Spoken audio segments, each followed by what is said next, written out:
Bienvenue à Culture en Migration, un podcast de rencontres inspirantes à la découverte d'expressions culturelles d'ici et d'ailleurs.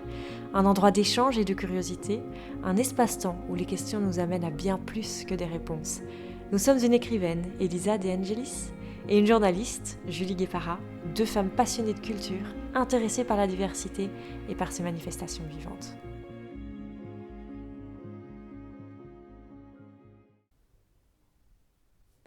Un pas, deux pas, un autre pas, une marche absorbée, inspirée.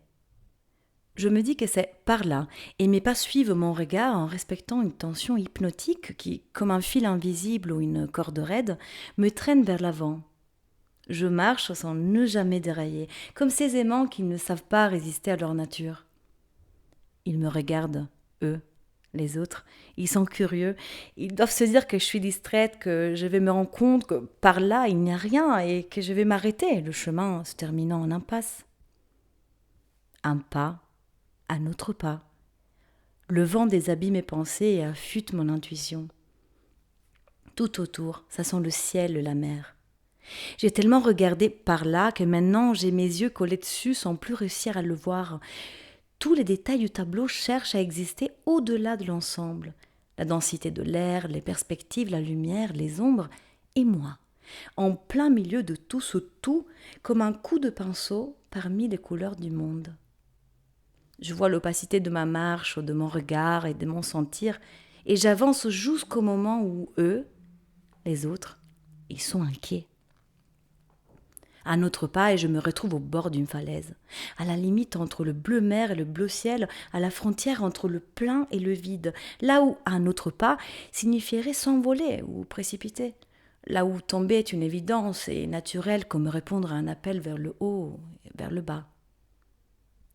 Je regarde tout droit devant moi et le ciel et la mer ne cessent pas de m'appeler. Je regarde en arrière aussi sans tourner ma tête, je revois l'espace qu'il a fallu pour que j'arrive à cette extrémité de terre. J'entends le temps qu'il a fallu pour que j'arrive à cette ligne bleue qui serrait l'horizon, peut-être, si je savais encore la contempler.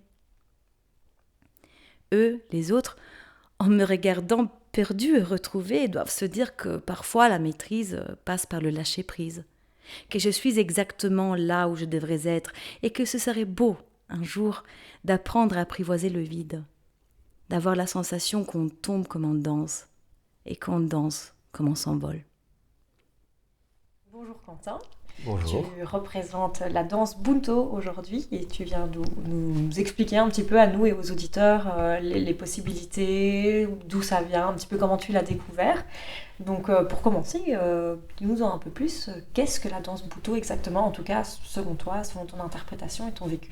Alors oui, effectivement, tu as raison de dire selon ton interprétation, parce que le Buto est un mouvement artistique assez compliqué à définir parce qu'il est pluriel.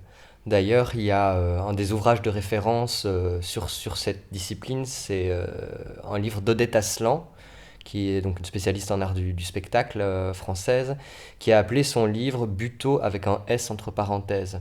Parce qu'effectivement, entre le buto des origines et le buto qu'on peut découvrir maintenant au Japon, en Belgique, en Allemagne, partout dans le monde, en fait, c'est très très différent.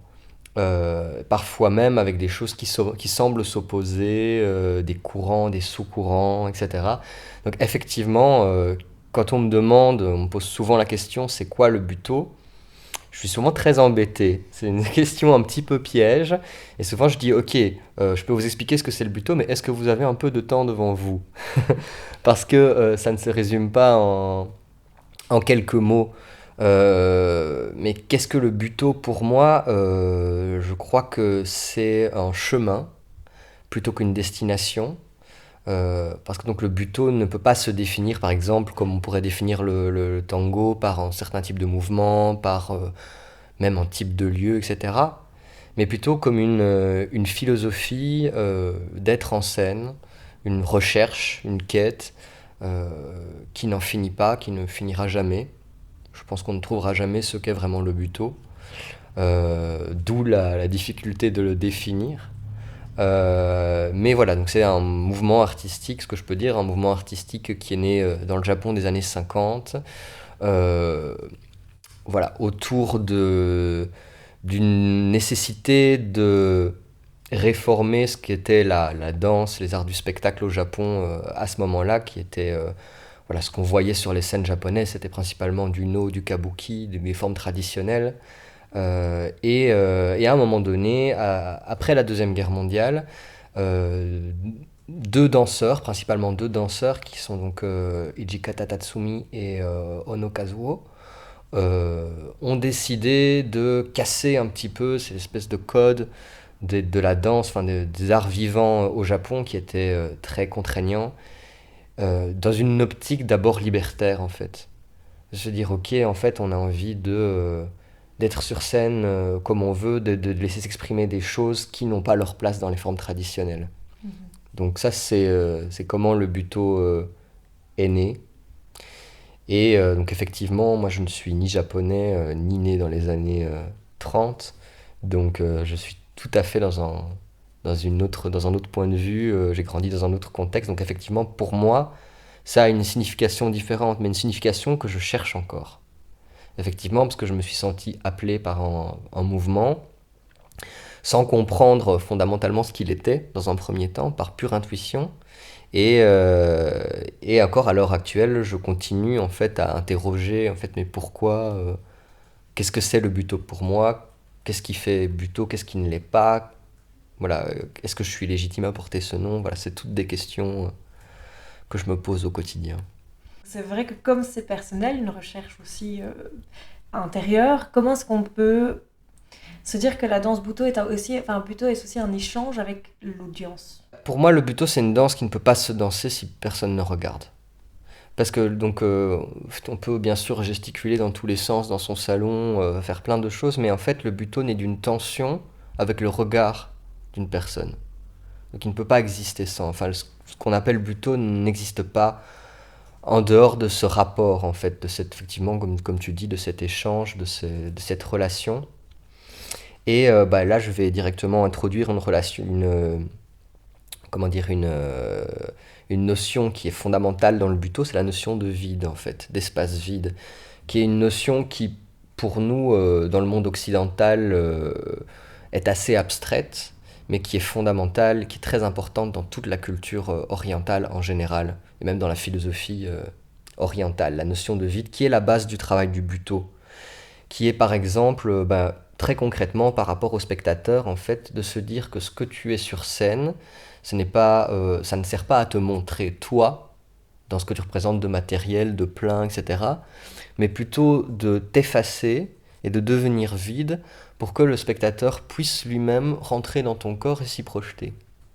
Donc ouvrir cet espace, en fait, pour lui laisser de la place. Donc c'est une sorte enfin, c'est permettre à l'audience de faire sa propre réflexion d'une certaine matière. C'est ça. Et réflexion dans les deux sens du terme. Voilà, on utilise bien sûr, enfin moi mon maître buto, Seiji Tanaka, utilise la notion de réflexion, donc C-T-I-O-N, dans les workshops, en disant qu'en fait le corps du performeur doit refléter ce qui l'entoure, l'espace, les sons, et du coup le public, comme si c'était un énorme miroir en fait qui avançait lentement vers le public. Donc c'est de cette manière-là qu'en fait le public peut prendre sa place à l'intérieur de cette chose qui est le buto, qui peut être une chose très hermétique. C'est quand même assez exigeant en tant que spectateur parce que ça implique d'être dans une attention très active. C'est pas quelque chose qui se regarde comme on regarderait du divertissement, voilà, c'est quand même quelque chose qui implique que tu te mouilles en tant que spectateur face à ça, que tu fasses l'effort d'aller vers, mais quand effectivement cette tension se fait, quand quelque chose se passe, ça peut du coup aller beaucoup beaucoup plus loin et beaucoup plus profond que, je pense, presque n'importe quelle autre discipline. Et donc pour un peu plus aller dans les profondeurs du buto, tu es parti au Japon. Est-ce que tu as senti une différence d'interprétation de cette danse? En tout cas, au Japon, il y avait une manière plus normalisée de l'interpréter et une autre manière en Belgique de l'interpréter à part entière. Et que c'est un petit peu chaque pays l'a un peu interprété à sa manière, ou c'est quelque chose d'assez mobile et que c'est plutôt l'individu qui se l'approprie et qui le déplace en fonction de là où il va. Alors donc c'est une question assez compliquée parce que donc le Buto s'est nourri aussi d'énormément d'influences européennes. Donc on est dans des allers-retours en fait d'influences. Kazuo Ono et Jikata découvrent dans les années 50 la danse expressionniste allemande, principalement le travail de Marie Wigman et de Harald Kreuzberg, qui du coup d'un coup, ça les impressionne très très fort. Et en fait, effectivement, quand on voit par exemple la danse de la sorcière de Marie Wigman, c'est très proche du Buto. Ça a été repris il n'y a pas si longtemps par Latifa Labisi. C'est une danse qui est un peu revenue à la mode, cette danse expressionniste ces derniers temps. Mais donc eux découvrent ça dans les années 50 et ça les bouleverse. En parallèle, ils découvrent aussi tout un pan de la littérature française, principalement Jean Genet, mais aussi Antonin Artaud, le théâtre et son double, le théâtre de la cruauté, Lautréamont, enfin voilà, toute une littérature, Georges Bataille, toute une littérature en fait transgressive et subversive qui va aussi leur donner envie de, par le corps en fait, transgresser quelque chose. Donc effectivement, l'interprétation japonaise de ce que c'est le Buto, elle est contextuelle. C'est-à-dire que effectivement, eux, comme je le disais tout à l'heure, l'ont vécu à un moment donné de leur histoire, où en fait ils l'ont interprété parce que c'était une nécessité en fait de casser les codes d'une société qui vivait comme étant rigide, de représenter du coup des sujets qui étaient très tabous. Dans le Buto, c'est l'une des premières fois qu'on représentait l'homosexualité sur scène, dans les premières performances de Iji Kata. C'était aussi des premières fois qu'il y avait de la nudité mise en scène. Ils ont quand même fait des performances qui étaient très chocs, notamment une des premières qui s'appelait Kinjiki, qui était donc influencée par les Amours interdites de Mishima, qui était une performance où Yoshito Ono, qui avait à l'époque 15 ans, tuait un poulet sur scène, il l'étouffait entre ses jambes. Donc c'était des performances qui étaient assez proches du mouvement Gutai au Japon, qui est né plus ou moins en même temps, qui était très choc. Il y avait cette nécessité en fait de devoir choquer. À l'heure actuelle ici, par exemple, voilà, je fais un saut dans le temps et dans l'espace. En Belgique, à l'heure actuelle, est-ce qu'il y a effectivement cette même nécessité de transgresser ces mêmes sujets? Peut-être pas, parce que la nudité sur scène, je veux dire, depuis les années 80, on en voit, alors chaque fois les metteurs en scène ont l'impression qu'ils réinventent quelque chose, mais en fait c'est extrêmement banalisé et très mondain, presque comme transgression. Et l'homosexualité, effectivement, il faut continuer à en parler, mais on n'est pas au même endroit en fait de la réflexion. Donc effectivement, c'est par des sauts comme ça de sens, petit à petit, que le Buto s'est transformé, a évolué aussi en fonction de la période historique et de l'endroit, effectivement. Plutôt du contexte, je vais dire, que de l'endroit dans lequel il a fleuri. Parce que, alors est-ce que le Buto est spécifiquement japonais? Ça c'est une vraie question, parce que moi je me souviens effectivement d'avoir rencontré un couple de mimes japonais qui étaient très sympathiques, qui parlaient français, à qui j'ai voulu leur montrer une étape de travail de quelque chose d'une performance sur laquelle je travaillais, et puis qui m'ont dit à un moment donné, je voyais qu'ils étaient un peu fermés, comme ça, qu'il y avait quelque chose qui était un peu étrange, il y avait un malaise, et puis ils me disent, oui mais non, mais en fait, tu ne sauras pas danser le Buto parce que tu n'es pas japonais. Donc effectivement, moi ça a été un gros... Un blocage. Oui, oui, tu te dis, ok, d'accord, est-ce qu'ils ont raison? Qu'est-ce qui fait que je suis différent? Ok, j'ai les jambes plus longues, le corps japonais a des spécificités, notamment effectivement le centre de gravité qui est plus proche du sol généralement, etc.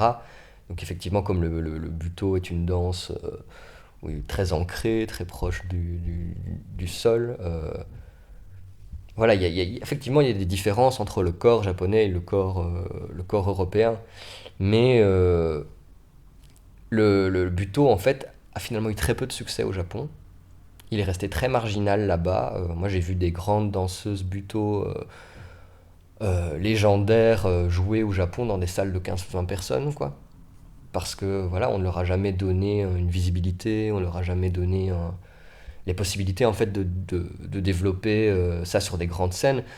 À l'inverse, en Europe, il y a des compagnies qui jouent dans des salles au Théâtre de la Ville à Paris, dans des grandes salles de danse, etc. Il y a eu vraiment un énorme engouement pour le buto. Et je pense qu'il y a actuellement plus de danseurs buto en Europe qu'au Japon.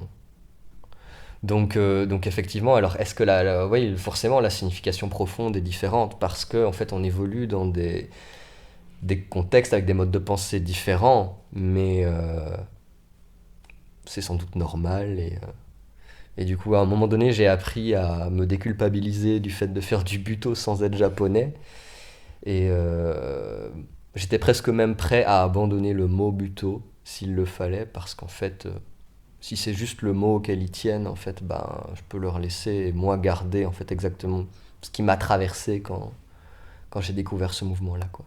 Tu es allé au Japon pour l'apprendre, tu as eu plusieurs, je ne sais pas comment on parle, professeurs ou maîtres ou enfin inspirateurs, enfin voilà, je ne sais pas quel est le nom dans la discipline que vous vous donnez, voilà, quand vous donnez des cours ou que vous essayez de partager le savoir. Est-ce que alors à ce moment-là, est-ce que ce n'était pas possible de trouver quelqu'un de plus proche si effectivement l'ancrage japonais n'est peut-être pas ce qui définit la danse en tant que telle? Bah, c'est une vraie question. Maintenant, je pense qu'il y a dans le mouvement buto, quand même quelque chose d'exotique qui donne quand même envie d'aller un petit peu voir à l'origine de là où c'est né, etc. Mais effectivement, il y a tout à fait moyen d'apprendre le buto sans mettre un pied au Japon. D'ailleurs, je travaille avec des danseurs, des danseuses qui connaissent très très très bien le buto, qui en font depuis des années, qui n'ont jamais mis les pieds là-bas.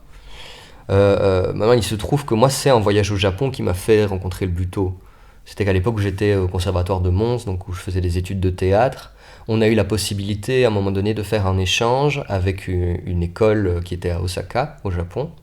Donc de partir là-bas, et donc en faisant mes recherches, parce qu'il fallait remettre un dossier, une sorte d'appel à projet, en faisant des recherches, en fait, je suis tombé sur le buto. J'ai découvert ça. J'en ai parlé avec la professeure donc de l'école à Osaka qui m'a dit « Ah, mais pas très loin de chez moi, j'ai entendu parler qu'il y avait un maître, du coup on utilise ce vocabulaire, qu'il y avait un maître buto qui était, voilà, qui a bonne réputation. Et donc j'ai pris contact avec cette personne, Seiji Tanaka, et qui est devenu quand même vraiment, on va dire, mon maître principal. C'est-à-dire que j'ai découvert le buto grâce à lui, et jusqu'à aujourd'hui, c'est la façon d'envisager le travail du buto qui me parle le plus, et qui est le plus proche de ce que je continue maintenant à moi-même transmettre, ou à travailler dans mes performances. Donc j'ai rencontré Seiji Tanaka chez lui, dans son studio à Nara. Et effectivement, ce que tu as en plus quand tu vas directement sur place pour apprendre la discipline, c'est aussi une atmosphère. Parce qu'effectivement, je rentrais chez lui, il avait son studio enfin il a toujours d'ailleurs son studio de danse au-dessus d'un petit appartement dans lequel maintenant il ne vit plus là, mais avant il vivait là.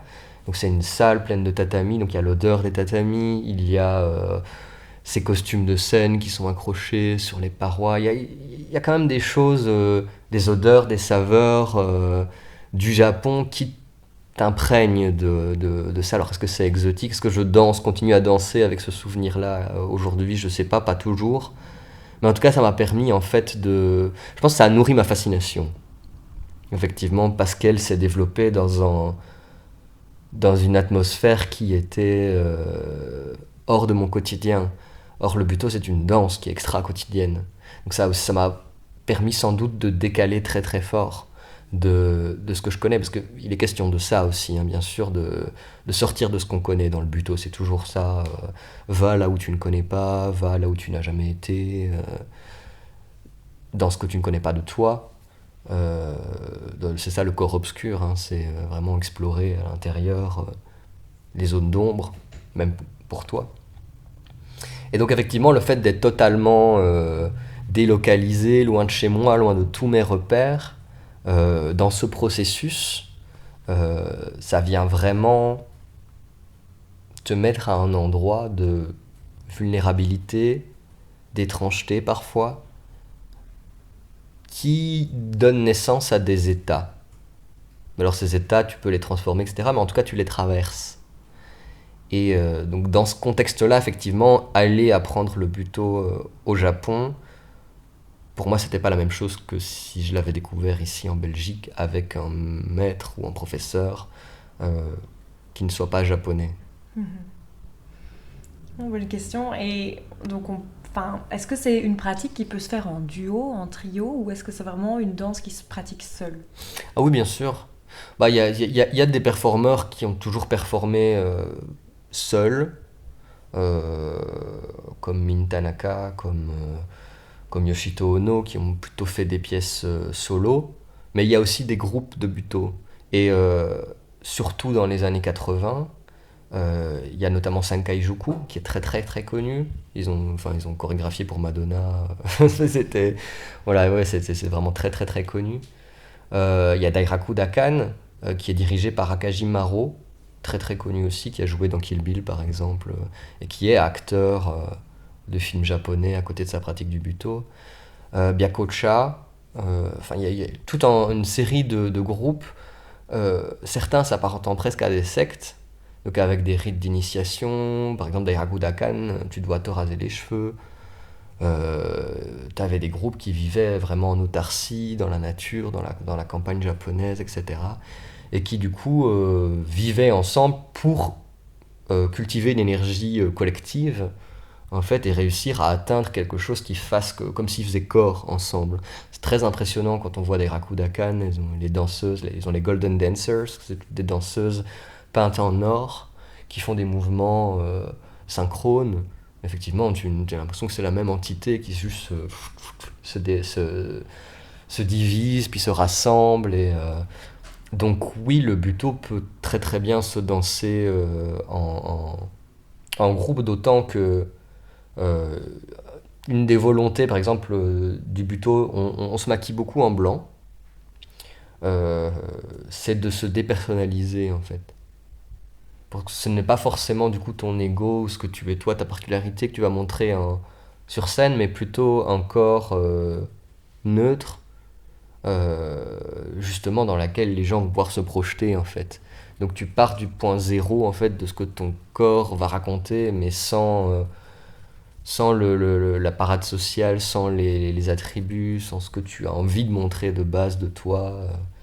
Donc par exemple, le fait de raser les cheveux, c'est la même chose aussi, on est dans la même idée, quoi, d'une différenciation. Alors c'est très difficile à accepter dans la culture européenne, je pense, où on a très fort envie de se démarquer. Moi, j'ai ça, en tant que comédien, toujours, une volonté d'être différent, voilà, c'est ça, de me distinguer des autres.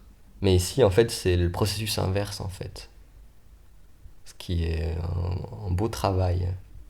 Et est-ce que, justement, parfois dans cette audience, il y a un rejet en bloc de cette ouverture, de ce partage où ça réveille peut-être chez les gens un sentiment qu'ils voulaient enfouir et que c'est un peu ouvrir la boîte de Pandore d'assister à un spectacle et une danse plutôt? Oui, ah bah alors, moi j'ai lu pas des critiques, mais des réactions de personnes quand ils ont découvert le buto dans les années 80, quand c'est arrivé en France, de gens qui allaient voir les spectacles de Kazuo Ono, c'était assez minimal, hein. Il ne fait pas des cabrioles sur scène, d'ailleurs il avait déjà 60-70 ans quand il a commencé à être connu. Donc il se passe très très peu de choses, mais en fait des gens qui se ressortaient en larmes, bouleversés, sans avoir compris pourquoi, et sans savoir même exactement mettre des mots là-dessus. Effectivement, le buto vient toucher dans des zones très profondes, très intimes.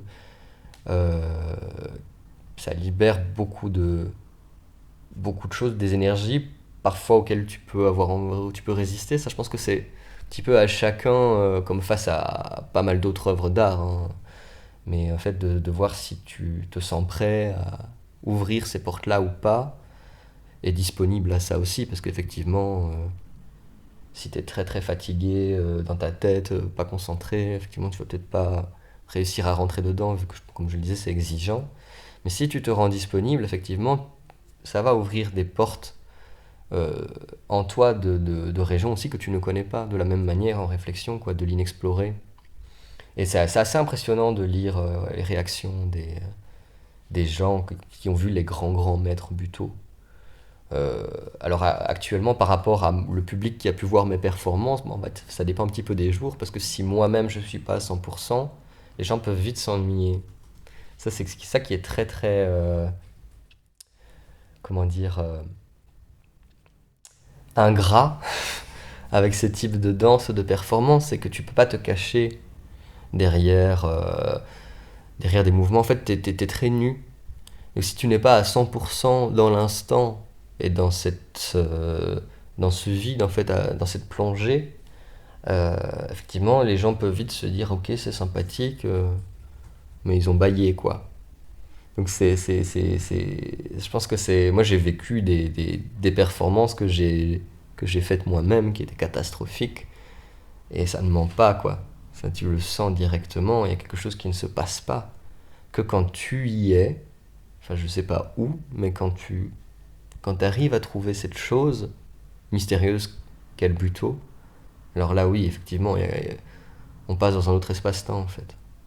Et est-ce que le fait qu'il n'y ait donc pas d'échange vocal, pas de voix, d'échange par la langue, est-ce que c'est un blocage ou plus une ouverture justement à ce partage et à cet échange? Bah, une fois, j'étais en train de retravailler, j'étais au Japon chez Seiji, j'étais en train de retravailler une de mes performances. À un moment donné, j'avais envie d'essayer quelque chose, à un moment donné, je chantonnais quelque chose. Et il m'a dit, ah non, non, non, ça tu peux pas faire parce que tu dévoiles trop de ton mystère par la voix. Donc je pense que là, dans tout ce qu'il me disait, effectivement, la voix ramenait à ton corps quotidien. Et la parole peut très vite faire ça. Donc effectivement, moi, je pense que la voix peut tout à fait s'utiliser dans des performances, mais elle doit suivre le même processus que le mouvement. C'est-à-dire surgir de zones... Plus neutre. Et, enfin, oui. ouais, en tout cas, pas forcément neutres, mais de zones que tu ne maîtrises pas, quoi. Mhm. Donc, moi, j'ai pu déjà voir quelques vidéos où effectivement, il y a des performeurs qui éructent, qui râlent, qui émettent des sons presque extraterrestres, quoi. À ce moment-là, oui, peut-être ça va devenir intéressant, mais En tout cas, de pas base, plutôt acquis pas. sociétalement pour une signification, quoi. Oui, c'est ça. Il n'y a pas besoin, en fait. Mais en fait, le buto n'a pas de sens. En tout cas, de sens concret comme on l'entend actuellement, quoi. Le buto n'a pas de sens cérébral, en fait, intellectuel.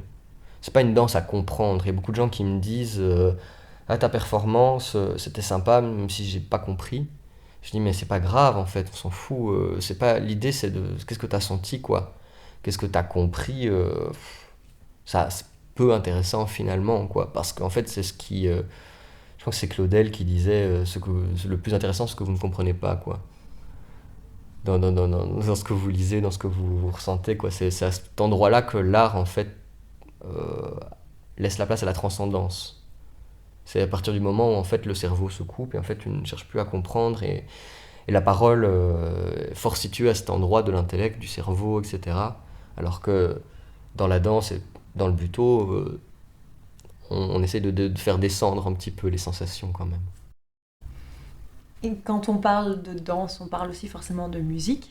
Ouais. Et donc ça mène à un autre lien. Si en termes de pas, il n'y a pas quelque chose qui relie la danse buto, est-ce que ce serait plutôt au niveau sonore et musical, ou là aussi il y a une libre expression et... On peut faire tout ce qu'on veut.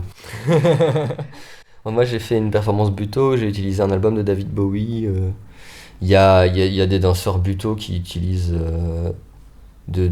Oui, forcément, tu pourrais utiliser du shamisen, des instruments traditionnels japonais, des choses comme ça. Moi, je ne le ferai pas du tout parce que là, je vais rentrer dans les trucs ethniques. Ça peut être un petit peu délicat. Et à ce moment-là, la question de la réappropriation culturelle peut commencer à se poser. Donc non, il n'y a pas de morceau type pour danser le buto. Bon, Seiji, il nous passait des choses très très hétéroclites. Lui-même parfois produisait des respirations très fortes. En fait, c'est des sons qui... On va plutôt chercher des sons qui vont modifier le corps, qui vont avoir un effet sur lui, qui vont le transformer en fait. De la même manière comme le corps est passif, en fait, il peut se laisser faire par les sons. Donc on travaille beaucoup, quelque chose qui se fait énormément. Il y a d'ailleurs un festival, je ne sais pas s'il existe encore, mais un festival en France qui lie le buto avec la musique acousmatique. Donc la musique acousmatique qui est, ça s'est appelé à un moment donné la musique concrète.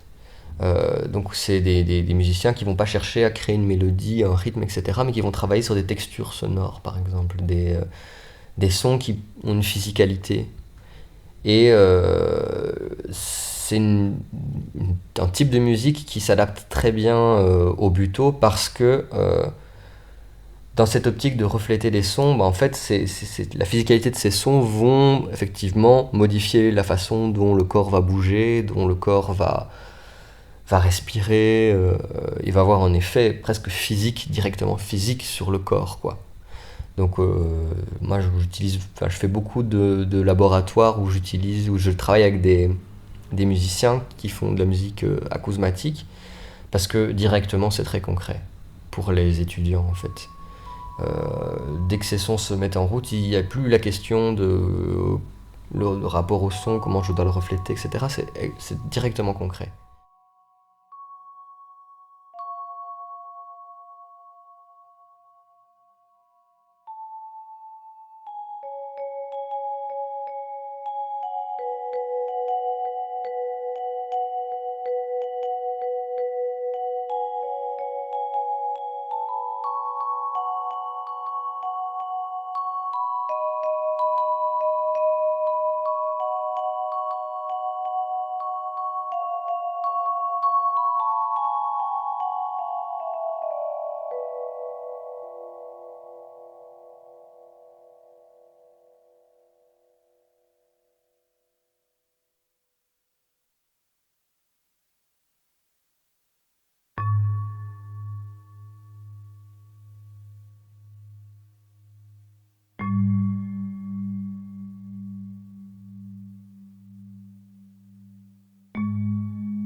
Même c'est assez facile de trouver le bon endroit avec ce type de musique, que ça va être beaucoup plus compliqué si tu mets autre chose. Tu peux mettre du classique bien sûr, tu peux mettre Kazuo Ono, lui il dansait sur des musiques qu'il aimait bien, qui lui rappelaient son enfance, donc il dansait beaucoup sur Elvis Presley, sur du flamenco,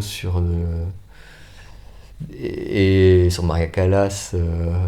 Donc tu peux utiliser en fait tout ce que tu veux, tout ce qui...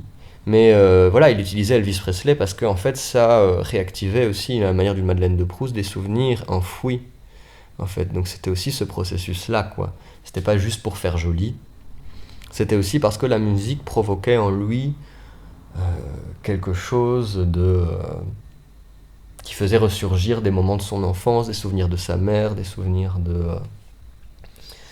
de choses qu'il a consciemment oubliées, mais qui sont toujours présentes en lui, dans son corps quelque part. Donc c'est plutôt avec cet angle-là qu'on va aborder la question sonore et musicale. Et est-ce que c'est pas difficile, justement dans ce sens-là, de réutiliser des musiques peut-être plus connues, qui sont déjà porteuses de sens pour l'audience, de partager une autre émotion, un autre ressenti, alors que le son à lui seul est peut-être déjà porteur d'une forme de sens? C'est le piège en général dans le théâtre et dans la danse, on peut vite tomber là-dedans, mais là, si vous voyez, il y a une vidéo sur internet que j'ai publiée moi-même, parce qu'elle était introuvable, où on voit donc Yoshito Ono qui danse sur Can't Help Falling in Love de Presley, chanté par Anthony and the Johnsons au Japon, où il danse avec une marionnette qui représente son père. Et donc effectivement tout le monde connaît cette chanson, tout le monde a plus ou moins des souvenirs liés à cette chanson, mais en fait là on passe tout à fait dans autre chose, quoi. C'est pas ça, il donne une nouvelle dimension à la chanson. Et moi j'adore ça, au-delà du buto, au théâtre, à la danse, en fait, quand des spectacles me font redécouvrir des chansons que je connais déjà très très bien, mais en fait me les font écouter différemment, en fait. Et effectivement c'est plus le danseur qui va mettre en valeur la musique que la musique qui va mettre en valeur le danseur. Dans cette optique-là aussi.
Est-ce que, maintenant que tu connais un peu mieux, même si tu es toujours en recherche de ta signification buto, en termes d'atelier, de partage à ton tour de cette connaissance et de ce savoir, comment est-ce qu'on s'en sort, en fait, dans toute cette complexité, dans toute cette recherche personnelle, pour être capable de la transmettre quand soi-même, on est encore en travail?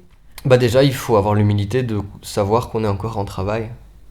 Donc, effectivement, au Japon, ce qui est très compliqué, c'est la dimension très horizontale de l'enseignement. Effectivement, que tu te dis, en fait, il faudrait d'abord avoir atteint quelque chose pour en fait se dire, ok, là maintenant, je maîtrise une discipline, donc je peux la transmettre. D'où la notion de maître, quoi. C'est quelque chose qui est présent dans l'imaginaire samouraï, etc., très très fort. Mais en fait, je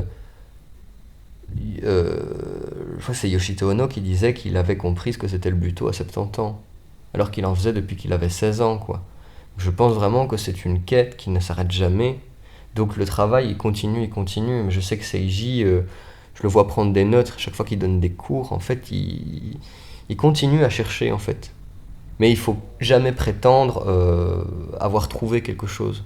Donc en fait, plutôt que... Moi, je serais incapable de formuler le fait que je suis professeur de buto. Mais je guide des laboratoires. Je trouve que c'est beaucoup plus juste comme formulation, parce qu'en fait, je retraverse principalement des exercices fondamentaux qui sont traversables à l'infini, et que je continue à interroger avec les gens. Donc moi je propose des exercices, je propose des improvisations, je propose de travailler avec certains stimuli, mais pas dans l'optique de me dire en fait je veux te faire comprendre quelque chose. Dans l'optique de en fait on va comprendre ensemble cette chose-là, quoi. Donc c'est un échange. Je crois que c'est très compliqué de faire différemment. Alors effectivement avec l'expérience, ton regard s'aiguise, tu sais voir quand c'est à côté, quand c'est en dehors, et petit à petit tu comprends pourquoi ça marche pas. Et donc effectivement, là tu cherches avec la personne, même pourquoi ça marche pas, parce que ça, parce que ça, parce que ça. Petit à petit, tu as des critères qui s'objectivisent. Tu peux commencer à te donner des retours, mais ça ne peut pas être figé. Parce que ce mouvement n'est pas figé. Et donc du coup, ça ne peut être qu'une co-recherche entre quelqu'un qui partage un héritage qu'il a reçu et quelqu'un qui est ouvert à recevoir cet héritage. Donc c'est une façon de transmettre qui est assez humble en fait. Et qui, moi en tout cas, les rapports de verticalité, je peux pas quoi. Moi je les rejette déjà dans ma vie quotidienne et dans tout ce que je fais.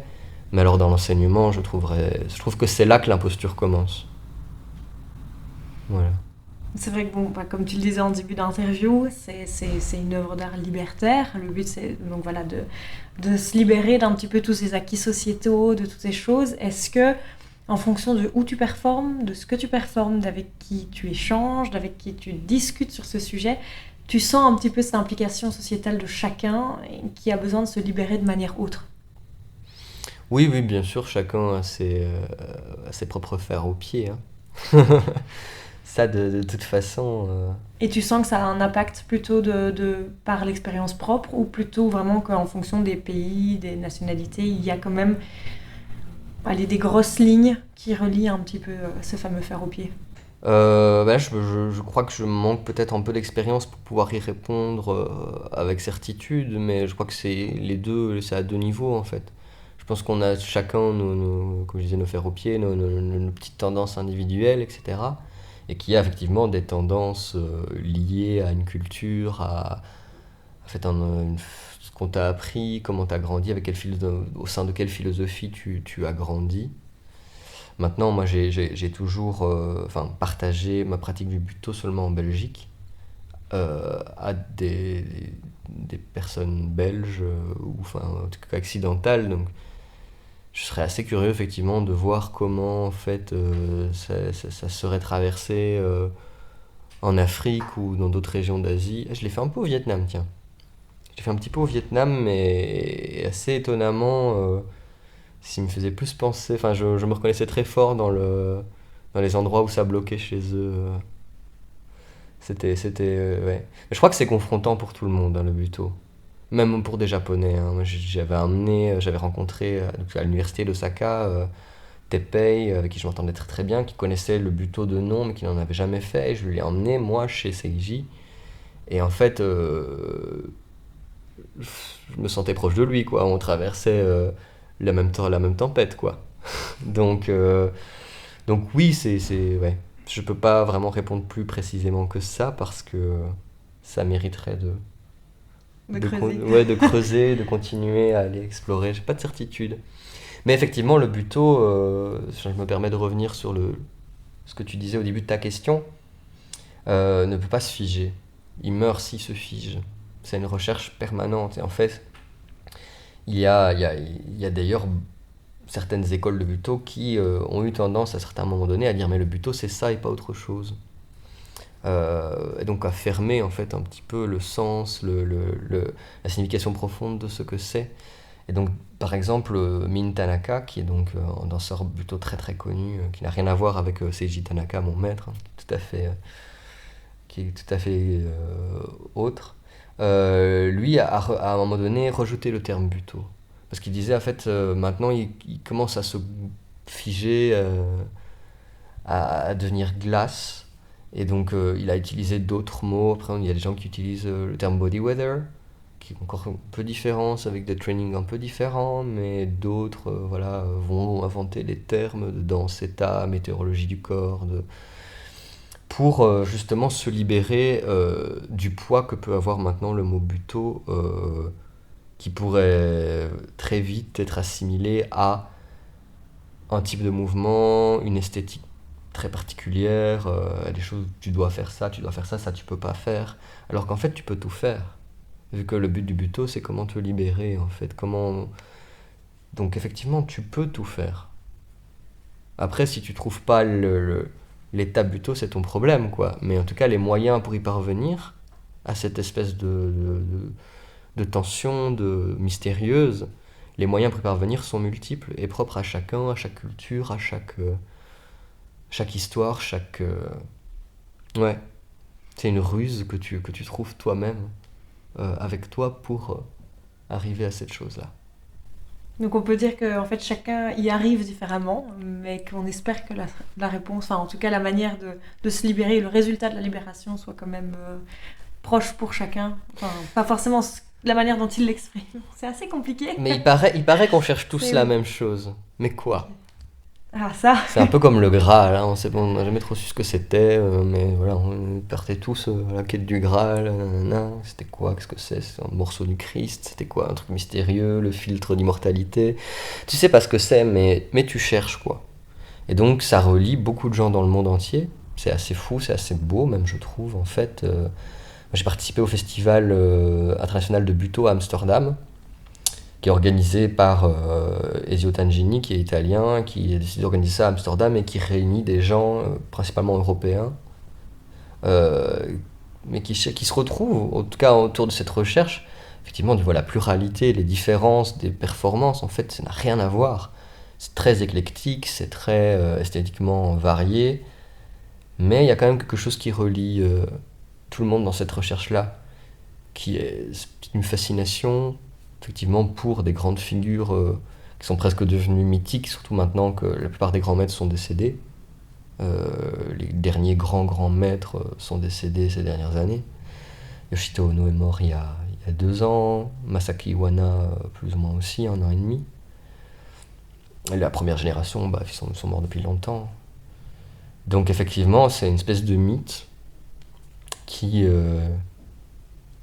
continue en fait à fasciner à travers le monde.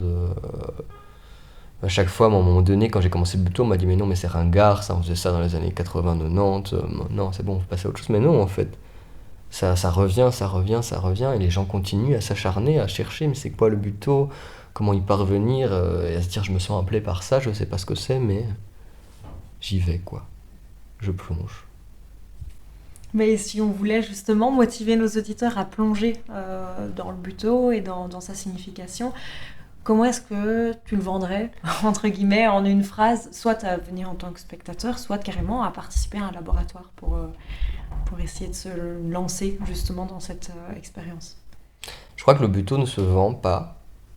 Euh, Fondamentalement, je vois enfin, moi, je refuse ce terme. D'ailleurs, c'est très compliqué pour moi de faire la promotion de mes stages, tout ça, comme si je devais convaincre en fait les gens de venir voir ça.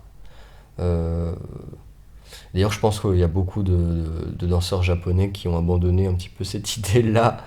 C'est pour ça que Mitsuyo Uesugi joue dans des derrière-salles de café pour 20 personnes aussi. Je crois qu'il y a quelque chose, c'est quelque chose qui s'offre, qui se partage, qui se découvre par hasard, c'est pour moi pas du tout destiné à une audience quantitative. Mais maintenant, même je dirais effectivement, aller voir du buto, c'est une expérience, vraiment, qui peut bouleverser une vie. Ça, c'est ce qui s'est passé pour moi. Ça a changé tout à fait ma façon de voir la danse, de voir la scène en général, et de voir même la vie. Même si j'avoue que j'ai encore du mal à faire tout à fait le lien entre la philosophie buto et ce que je vis au quotidien. Ça, je pense que ça demande beaucoup de sagesse. Moi, je suis encore très jeune. Donc, effectivement, moi, j'ai vu des vidéos et puis j'ai directement plongé, j'ai directement fait. Euh, Parce que j'étais aussi assez intrigué par une esthétique qui était assez dark, c'est ça qui était ma porte d'entrée. Et le fait de plonger directement m'a permis en fait de commencer ma recherche en étant assez vierge justement d'idées de ce que peut être le buto. Parce que moi j'ai aussi eu des personnes qui venaient à mes ateliers avec des visions assez précises que c'était le buto et qui du coup tu vois dans leur recherche qui cherchent un petit peu à mimer des gestes, des attitudes, des façons de se mouvoir qu'ils ont vues chez Kazuo Ono ou chez d'autres grands danseurs. Et je pense que aborder la danse de ce point de vue-là, c'est plus compliqué. Parce qu'en fait, il faut d'abord se débarrasser même du poids de l'héritage pour chercher ton propre buto, ta propre danse. Donc je dirais oui, effectivement, si vous êtes timide, méfiant, vous venez voir, venez sentir un peu les énergies. Mais en tout cas, ne vous dites pas que ce que vous allez voir, c'est le buto. C'est des multiples interprétations de ce qu'est le buto. Et en fait, ce que vous allez chercher quand vous allez vous mettre à danser, c'est votre buto à vous. Et c'est ça qui m'a touché très fort aussi quand j'ai découvert le mouvement, c'est que du coup, cette danse, en fait, s'adapte à ton corps. Tu peux danser le buto très très vieux. Kazuo Ono, il a performé jusqu'à 98 ans quand même. Donc il continuait à danser en chaise roulante. Donc ça s'adapte à ton corps, ça s'adapte à tes failles, ça s'adapte à toi. Et en fait, le buto ne sera jamais que ce que toi tu as envie de donner. Et donc je pense que ça peut même aider pas mal de gens qui ont des blocages pour les pratiques chorégraphiques de danse, etc. Moi, je travaille avec, au sein de ma compagnie avec une danseuse qui a fait du classique, qui a grandi, qui a fait du ballet, etc. et qui à un moment donné est devenue traumatisée. Parce qu'on lui disait, non, ton corps doit être comme ça, tu dois te mettre comme ça, tu dois faire ça, tu dois. Et en fait, elle était totalement traumatisée par cette danse-là, et c'est par le buto qu'elle a reconnecté à son désir de mouvement. Parce que justement, dans cette liberté qu'il offre, et dans cet espace d'exploration qu'il offre, je pense que c'est accessible à tous et toutes qui ont envie de... C'est pas facile, hein. Je dirais pas que c'est facile, parce que quand même c'est une exigence. Tu mets le degré d'intensité très très haut. Tu peux pas faire du buto à moitié, assis un petit peu sur une chaise, et puis te dire non, tu dois plonger, tu dois y aller à fond. Ça se joue sur l'intensité, ça se joue sur la profondeur de ce que tu vas donner. Mais par contre, par rapport à tes limites physiques, par rapport à ton corps, à ce moment-là, ouais, c'est très, très ouvert. Très intéressant. J'avoue que merci en tout cas pour le partage et toutes les informations sur cette danse qu'on espère maintenant un peu mieux comprendre en tout cas et en tout cas un peu mieux avoir partagé. Si les auditeurs ont envie de te suivre, de voir les prochaines représentations ou tes laboratoires, comment est-ce qu'ils peuvent avoir plus d'informations ? Alors moi, donc ma compagnie s'appelle La Sombre Compagnie, qui est donc une compagnie que j'ai créée en 2015 et que je partage maintenant avec Célia Rory et Camille Zera. Donc il y a une page Facebook, c'est assez facile à trouver, soit on tape Sombre Compagnie ou alors facebook.com/Sombre Compagnie, où là moi on partage les performances, les laboratoires, tous les workshops. Sinon, oui, voilà, je pense que c'est la façon la plus facile d'avoir accès à ça. On travaille avec des mailings aussi pour les gens qui ne veulent pas utiliser les réseaux sociaux. Donc on a des mailings principalement pour les labs buto. Les labs buto que je co-dirige avec Rebecca Lennart, une danseuse. Les butos vont reprendre en septembre à la maison Maurice Béjart, donc dans le centre-ville de Bruxelles. C'est un tout nouveau partenariat. Ça va reprendre là, je pense, tous les lundis soirs, je pense de 18 à 21. Ça doit encore se confirmer, mais ça, sur le Facebook, ça va être mis à jour. Et alors, je donne aussi un workshop d'initiation au buto à la KDT. J'ai pas les dates exactes en tête, mais c'est la dernière semaine de juillet, donc à Neuchâteau.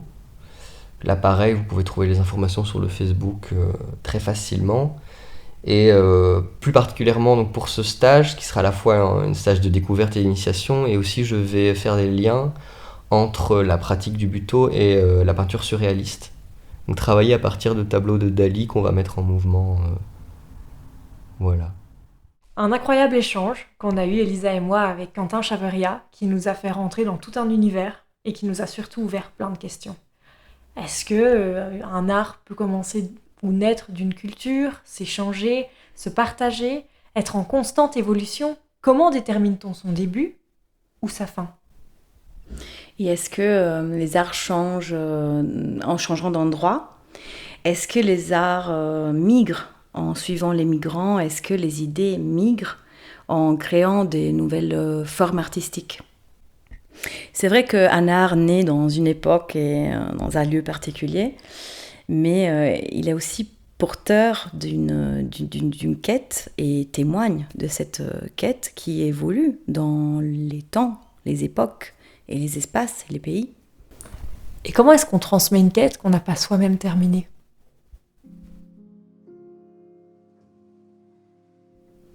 On vous laisse y penser.